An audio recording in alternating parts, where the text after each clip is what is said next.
Hello and welcome to the Grand Line Review, your source for everything One Piece. Today we have a manga review of chapter 895, Pirate Luffy vs Sweet Commander Katakuri. And it's another self-contained story this week, taking place entirely within the Mirror World. So just before we go into everything that happened here, I just want to note the chapter title. Oda has a lot of trends, shall we say, in his chapter titles, and one of them is the standard X versus X titles. What chapters like these usually do is signify that things are about to get serious in this specific chapter. For example, during Dressrosa, the chapter title Zoro vs Pika appeared, and Pika was defeated in the very next chapter after that. And this is especially true during the Enies Lobby arc, where it seems like every second chapter title was someone versus someone. And Oda obviously doesn't do this with every single fight, but when it does happen, it's an indication that things are kicking into a higher gear, which I think is a very smooth transition into Snake Man. And to be honest, I have confusing feelings about this new form. I think I expected to see something a lot crazier looking than what we got. In reality, it's just a slimmed down version of the regular Gear 4th Boundman form. Actually, when Gear 4th was originally announced during the Dressrosa arc, Snake Man is very much along the lines of what I was expecting to see. A slim Luffy with Gear 2nd steam and a coating of armament haki. Instead, we got the completely aesthetically unpredictable Boundman, which ended up being amazingly cool in its own right. But as a result, I don't think that Snake Man looks like anything particularly special. Which isn't to say that it doesn't look great. I actually really prefer the slimmed down form, even if Luffy's hair does get inexplicably longer. But with all of that said, Snake Man is a bit underwhelming.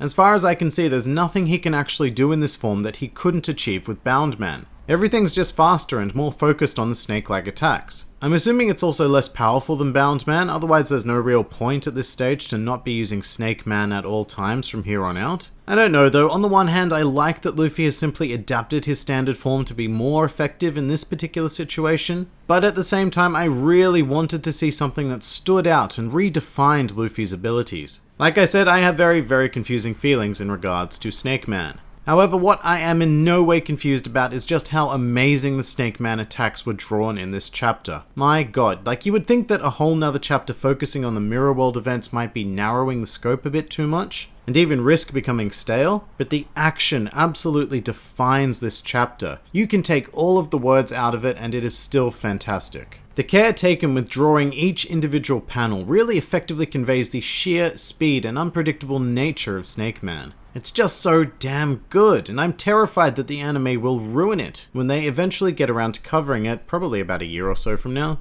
Because I recall that when Luffy began using Culverin against Doflamingo, the anime absolutely butchered the speed of the attack to an almost comical level. The way I picture an attack like Culverin in my mind is that every change of angle in Luffy's arm occurs within milliseconds, and the attack is completed almost instantaneously before you really get the chance to figure out what's going on. But during the Dressrosa arc in the anime, Culverin looked more like Doflamingo was running away from a game of Snake on an ancient Nokia phone. But at the very least, these attacks do look phenomenal on the page. And not to be outdone this chapter, Katakuri has some amazing action of his own to dish out. And now I know I use the word brutal a lot these days when talking about this particular fight, but the moment where Katakuri caught Luffy and smashed him down into the ground is just, well, brutal. That attack looked more painful than anything else I can remember in recent history, especially with that extraordinary panel of Katakuri immediately afterwards, looking like he'd gone into full-on beast mode. You can tell that he is making good on his words and taking Luffy very seriously now. And look, a lot of people have been complaining about the length of this fight in terms of chapters taken to reach a conclusion, but I'm actually starting to feel really sad at the very idea that this battle even has to end. There are so very few fights in One Piece that I can recall being this visually appealing to me, to the point where I am captivated in every single panel. In fact, the only one that really springs to mind immediately is Luffy vs Rob Lucci, which happened like a decade or so ago now. So I'm really feeling the Enies Lobby vibes, and I love that. And what's better, even amongst all of this serious action, there's room for a hint of comedy when Katakuri turns himself into his very own version of a forbidden immoral donut. So given the ending of the chapter, I think we have at most 1 or 2 chapters left before we reach the conclusion. For example, the next chapter might be another update on what's happening everywhere else in Totland with a sprinkle of Luffy versus Katakuri, and then the following week will be the big conclusion with some sort of 2-page spread final attack and ending on the unconscious body of of Katakuri or Luffy, or maybe even both. I've talked about this previously, but I'm still very much on the bandwagon of this fight being a draw. Luffy's learned a ton, but I just can't see him completely beating Katakuri. I feel like it's too much of a big step. And yeah, I guess he needs a big step because coming up is the infinitely more powerful Kaido, but I really like that One Piece has always been a series about incremental change rather than sudden power-ups. So with that in mind, my ideal outcome for this match is a draw, which would still be a mammoth accomplishment on the part of Luffy. Also, this has probably been pointed out on a lot of forums and other YouTube videos, but I saw a comment on the Arlong Park forums recently, bringing attention to the appropriateness of Luffy vs Katakuri taking place in the Mirror World, given that Luffy is essentially fighting himself. I can't believe I have never noticed this before now, and full credit to Frauco on AP for enlightening me to this beautifully crafted setting. But just going back to the fight ending in 1 or 2 more chapters, given that this is now feeling like the natural climax point of the arc, I think that might be more evidence to suggest that the Straw Hats aren't necessarily going to take on the Big Mom pirates situated on Cacao Island, or the fleet of Smoothie that are pursuing them currently. I just don't think there's enough time in the world to deal with all of that. Not that I believe that the Straw Hats as they stand here would be able to emerge victorious anyway. So I'm thinking that some huge world-shaking event will occur to interrupt the impending doom of the Straw Hats. And that is quite possibly the simple action of Big Mom consuming Sanji's knockout cake. I'm not sure how it happens at this stage, but I think this arc simply ends when Big Mom eats that cake. Perhaps she gets knocked out and that has like a sugar style effect on her devil fruit creations and somehow cause Totland to simply implode, given its high reliance on homies and other soul associated abilities. Or perhaps Big Mom's quote unquote defeat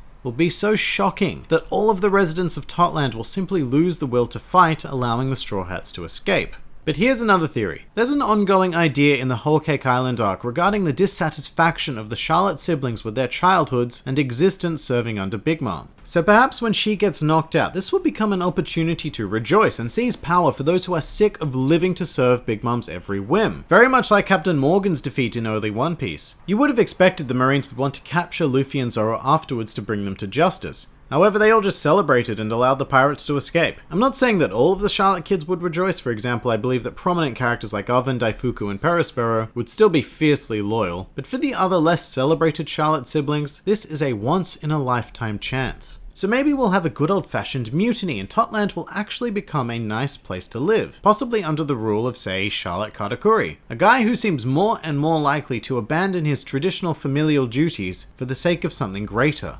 Finally, let's talk about the cover page, as the Harudin portion of the Straw Hat Grand Fleet cover story has finally begun. Of all of the Grand Fleet members, Harudin is probably the person whose story I am most keen to see, simply because we still know so little about giants and their culture. I think we're definitely going to see the other giants in his crew, who are also now members of the Grand Fleet, and perhaps they'll even head home to Elbaf, which would be pretty exciting. Also, I love that Oda took this opportunity to draw a very annoyed Buggy, which to me is the best kind of Buggy.